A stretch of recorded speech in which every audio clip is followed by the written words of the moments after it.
মানিত দর্শক শ্রোতা ভাইরা আমার, আপনারা যদি আমাকে মুতার স্টার বানান তাহলে বস মুতার স্টার না তো হোম মিনিস্টার ও আচ্ছা, আমার যদি হোম মিনিস্টার বানান।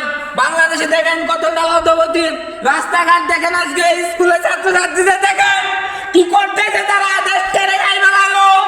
আমার এবার আপনারা হোম মিনিস্টার, আমি একবারে সব পাকা করে দেবো, ছাত্রছাত্রী শুদ্ধা। সম্মানিত ভাইরা আমার, আপনারা আমাকে কতবার নির্বাচনে আসতেই দেননি, কিসের জন্য? হিরো আলম নির্বাচন করলে আমি নির্বাচন করতে পারি না, দর্শক আপনারা দেননি। আপনারা বলছেন ফারদিন ভাই তুমি থেমে যাও, তুমি এবার আর রাজনীতি তোমার এবার দরকার নেই, সামনেবার তোমাকে আমরা নিজেরা চাই নেবো।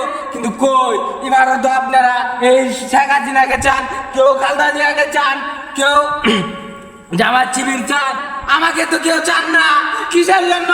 আমার কি রাজনীতিবিদ মনে হয় না? আরে মেয়ে, আপনারা কি জানেন?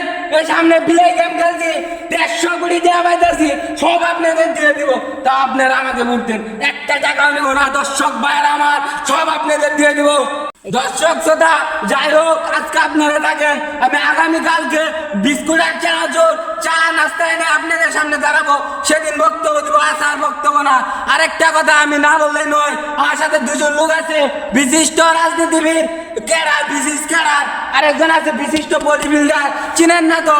সবাইকে চিনে রাখেন। আমরা আবার আসবো কালকে চানাচুর বিস্কুট নিয়ে।